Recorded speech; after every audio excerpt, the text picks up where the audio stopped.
السلام عليكم اخواتي، مرحبا بكم في قناتي شيوات امين ديليز كاتو.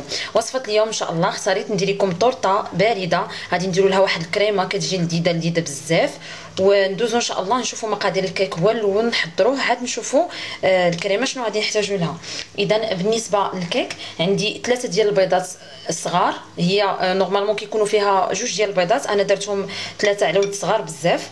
عندي نص كاس ديال العنبه ديال زيت المائده، عندي نص كاس ديال العنبه ديال السكر سنيده، نص كاس ديال العنبه ديال الحليب عادي بارد، عندي كاس ديال العنبه ديال الدقيق عامر على هذا الشكل هذا، عندي هنايا 2 معالق كبار ديال الكاكاو المر، وعندي خنيشه ديال خميره الحلويات، وساشيه ديال السكر بنكهه الفانيلا. ندوزو ان شاء الله نحضروا الكيك هو الاول ان شاء الله. اذا اخواتي اول حاجه كنبداو بها كنديروا البيض ديالنا في الخلاط، غادي نضيف عليه سكر سنيده. السكر سنيده كنت دايره معاه شويه ديال الملحه، قبصه ديال الملح بطبيعه الحال ضروريه باش كتخرج لنا النكهات. هنايا غادي نضيف سكر ديال الفانيلا، وهنايا غادي نضيف الحليب. هذا الكيك راه كيجي بحال الجينواز، كيجي لذيذ بزاف وكيجي خفيف، ما كيحتاج لا نطلعوا له البيض لا حتى حاجه. غادي نضيف الزيت.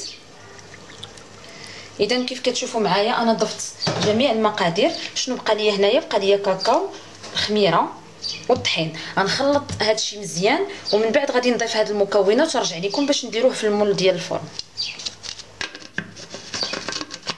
من بعد ما تخلط ليا السوائل كلها عفوا تخلطوا ليا السوائل كلها مزيان، غادي نضيف الكاكاو 2 معالق، غادي نضيف الطحين، وغادي نضيف خميره الحلويات. ساهل وسريع في التحضير ديالو. غادي نعاود نخلطهم مزيان ونرجع لكم باش غادي نديروه في المول ديال الفرن. الخليط ديالي هانتوما كيف كتشوفوا راه كيكون شويه خفيف على خليط الكيك، يعني ما كيكونش ثقيل هكاك باش كيجينا رطب وكيجينا هشيش بحال الجينواز. دابا غادي نفرغوا في هاد الطاوه ديال الفرن، درت ليها ورق الفرن. من بعد غادي نصوبوا الكيك ديالنا في هاد المول. الا عندكم هاد المول وما عندكمش هذا، ممكن انكم طيبوا الكيك في هذا، غتعزلوا القياس اللي بغيتو ديال الكيك قداش بغيتوها تكون، وغادي ديروا تحت منها البابي الومنيوم وتحطوها في شي بلاصه محكمه تخويو فيها الكيك ديالكم وتدخلوه يطيب في الفرن. اذا انا غادي نخوي الكيك ديالي في هذا المول وغادي ندخلها الفرن على 180 درجه تقريبا. تاخذ لي واحد 35 دقيقه حتى 40 دقيقه كاع، مهم مع المراقبه. من 30 دقيقه وحنايا كنطلعوا عليها بالنسبه لنا نشفات من الفوق، تفوت 30 دقيقه نحلوا عليها ونشوفوا بعويد الا كان الخليط ناشف راه واجد، ونخرجوه داك الساعه ان شاء الله ونتلاقاو باش نوجدوا ليه الكريمه ديالو. اذا رجعت لكم بعد ما طاب ليا الكيك ديالي، هانتوما كيف كتشوفوا باقي سخون كيجي على هذا الشكل هذا. واحد الملاحظه بسيطه، الا بغيتوا تقلبوا الكيك ديالكم واش طاب من الاحسن تقلبوه غير بهذا العويد. علاش؟ لان الفرشيطه كدير فيه التقابي بزاف. مهم دابا انا غادي نخليه جانبا حتى يبرد، عاد نجيب هذا المول ديالي وناخذ القياس اللي بغيت نقطعو. غادي نسقيه بواحد نص كاس ديال الحليب. اذا هادشي اللي غادي ندير الكيك. دابا غادي نحيد الكيك من الطريق. هنايا بالنسبه للمقادير ديال الكريمه عندي نص لتر ديال الحليب، عندي 3 معالق كبار ديال الكريم باتيسير، عندي 2 معالق كبار ديال السكر سنيده. الا استعملتوا الفلون العادي يعني اللي ما فيهش السكر ديروا 3 المعالق. وعندي هنايا فلون بنكهه الكراميل، وهنايا عندي 2 ديال ياغورت على هذا الشكل هذا، جبن طري كيجي على هذا الشكل. كيجي يعني غيعطينا البنه ديال الجبن مهم يعني هاد النوع هذا ولا الاخر بيرلي. اذا ندوزو مباشره طريقه التحضير اللي هي سهله. غادي ناخذ كاسرونه غادي نوضع فيها الحليب، كتجي لذيذه هاد الكريمه. نوضع فيها الحليب. ثاني حاجه غادي نوضع فيها الساشي ديال الفلا، نشوف نقص نسهل هي الطريقه هذا. غادي نزيد السكر سنيده، غادي ندير كريم باتيسير، نديرو كلشي ما عدا الياغورت اللي ديال الجبن الكريم. صافي غادي نحرك هادشي مزيان وغادي نوضعو فوق النار حتى يعقد، حتى يعطيني كريمه. عاد نرجع لكم باش نضيفوا ليه الياغورت. اذا باش ما نصدعكمش انا غادي نبقى كنحرك هكا حتى ينسجموا ليا العناصر كلها ونوضعها فوق النار حتى ترجع ليا كريمه، ونرجعوا باش نضيفوا ليها الجبن ونديروها فوق الكيك. كتشوفوا معايا اخواتي هذه هي الكريمه ديالي من بعد ما عقدات. دابا راه ما يمكنش نهائيا نخدموا بها وهي سخونه، خصها تتبرد مزيان وغادي تشد راسها. عاد غادي نعاودوا نخلطوها مزيان ونضيفوا ليها الياغورت. اذا دابا هذه غادي نحطها جانبا. دابا شنو بغيت نصاوب معكم، بغيت نوريكم الكيك كيفاش غادي نقطعوه. حتى كنت غادي نقطعو برا التصوير وقلت لا كاين بعض الناس اللي كيبغيو يعرفوا الطريقه كيفاش. يعني عادي كناخذوا القياس اللي بغينا. مثلا دابا انا بغيت هذا القياس صافي، وغادي نضغط على هذا الشكل. راه هو فيه يعني حيت ماضي كيقطع لينا. صافي غادي نحيد هذا الاطار، نجيب موس وغادي نبرك على هاد الحواف اللي انا حددتهم بالاطار.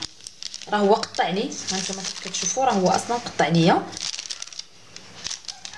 غادي نقاد صافي، غادي نحيد، غادي نجيب طبق التقديم. انا غادي نوضعو في البلاطو اللي غلفتو بابي الومنيوم، وغادي نهز الكيك ديالي بكل سهوله. دغيا غادي تهز لي. هانتوما كيف كتشوفوا غادي نحطو على الجهه التحتانيه. علاش؟ باش يشرب لي دغيا، حيت غادي نسقيه كي قلت لكم بالحليب. وغادي نرد ليه الاطار. انا راه شاده على حساب العبار، يعني راه صافي مقاد ما محتاجش. وغادي نسقيه. غادي ناخذ هاد العويد غنثقبو مزيان. هو اصلا هاد الكيك كيجي رطب بزاف وكيجي بنين. صراحه انا كنعتمدو في بزاف ديال الوصفات، لا من ناحيه ديال لي كيك اللي بلا كريم، ولا من ناحيه ديال بحال هكا غير بوحديه، يعني مثلا نديرو الكوتي ولا شي حاجه. وغادي نبقى نسقيه بالحليب على هذا الشكل. غادي نحطو جانبا، غنتسنى الكريمه ديالي تبرد ونرجع لكم باش نخلطوها مع جوكي. يلا انا نكمل على هذا الشكل، نخلي الكيك ديالي يشرب ونرجع لكم. كيف كتشوفوا معايا اخواتي من بعد ما برد ليا الكريم باتيسير مزيان راه كيولي على هذا الشكل، كيولي بحال عاقد. دابا غادي نضيف ليه هذا الجبن.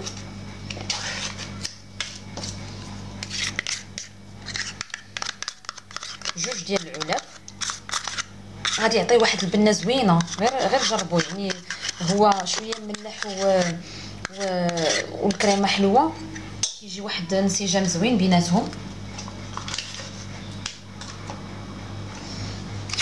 وغادي نضيف العلبه الثانيه.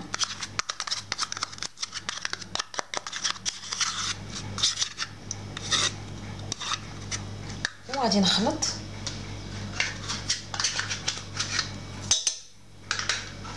غنجيب بافوي ها هي.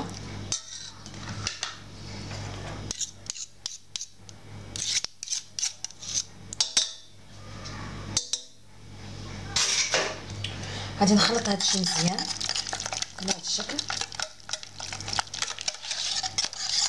حتى نحس به دخل ليا في لاكريم، يعني ينسجم مع ما بقاش باين الياغورت في الكريم باتيسير. عاد نحبس.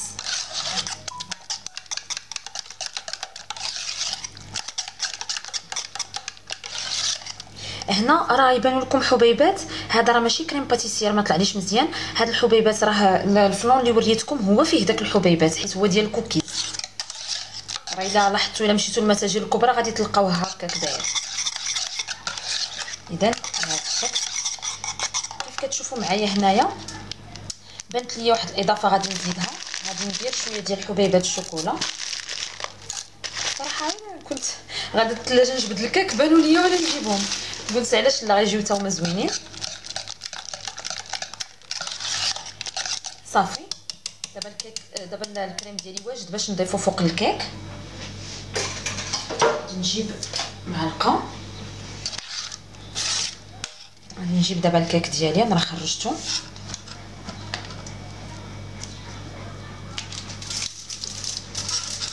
ها هو. وغادي نصب فوق منه هذا الخليط.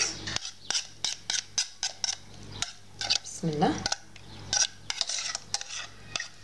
كيجي بنين بزاف، يعني بطبيعه الحال الكراميل والكيك الشوكولا بطبيعه الحال راه غيجيو زوينين. سمحوا لي على هذا الصوت المزعج.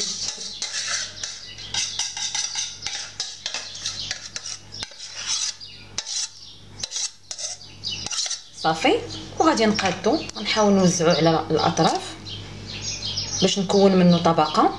انا غادي ندير واحد الاضافه ممكن انكم تستغناو عليها، ممكن تضيفوها، ولكن صراحه غادي تجي زوينه.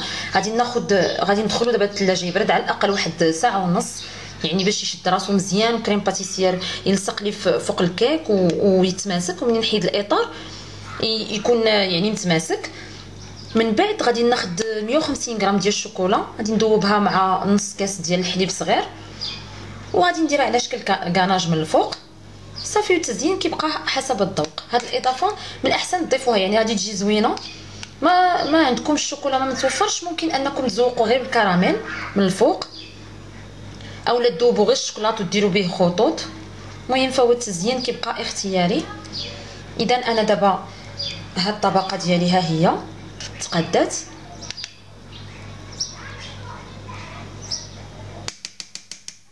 غادي نضرب البلاطو واحد شويه هكا باش تساوى. اذا انا دابا غادي ندخلها على الاقل واحد ساعه ونص للثلاجه كيف قلت لكم. غنخرجها وندير ليها الكاناج، ونتلاقاو ان شاء الله باش نشوفوها في طبق التقديم. وهذا هو الشكل النهائي ديال الكيك البارد اللي حضرت معكم. كيجي لذيذ بزاف، يعني صراحه كنصحكم انكم تجربوه. كيف شفتوا انا راه زوقته بكاناج ساهل، يعني خديت 150 غرام ديال الشوكولا، ذوبتها مع شويه ديال الحليب وكبيتها من الفوق. هانتوما كيف كتشوفوا انا راه يلاه كبيتها. صورت لكم الشكل النهائي، يعني باقي ما دخلتهاش الثلاجه باش تشد راسها. داكشي علاش كتبان لكم راه هابطه شويه من الجناب. نتوما الا بغيتوها تجيكم بحال اون طارت، يعني قابطه راسها وبحال شي كاناج، دخلوها للثلاجه تبرد مزيان، راه غتماسك. ملي غتحيدوا الكادر ديال الكيك راه ما غاديش تسيح لكم بحال هكا. انا ما عنديش مشكل، يعني عادي انها تهبط مع الجناب. داكشي علاش دغيا ديموليتها. اذا وزوقتها بحبيبات ديال هادو دي بونبون حمر، وشويه ديال البيبيتو شوكولا، وشويه ديال الشوكولا بيضاء اللي حكيتها غير بالحكاكه ديال خيزو، هذيك العاديه اللي كنجرو بها خيزو. صافي. تزيين بسيط، يعني بحال هكا ديروها للكوتي، ولا الا كانوا جايينكم الضياف. مهم غير وجدوها شويه بكري باش تبرد وتقبط راسها. وها نتوما كيف كتشوفوا راه الكريمه قابطه راسها، كتجي لذيذه رائعه بنكهه الكراميل. وبالاخص هذيك لا مارك اللي وريتكم، لان هذاك الفلون ديال الكراميل بنكهه البسكوي كيجي لذيذ بزاف، يعني عنده نكهه خاصه من غير لي فلون الاخرين اللي بنكهه الكراميل. اذا كانت هذه هي الوصفه ديالي ديال هذا النهار. كنتمنى انها تنال اعجابكم. ما تنسوش الضغط على زر الاعجاب، والناس اللي اول مره كيشاهدوا القناه ديالي كنقول لكم ضغطوا على زر الاشتراك وفعلوا الجرس باش تبقاو توصلوا بجديد الوصفات. مع السلامه.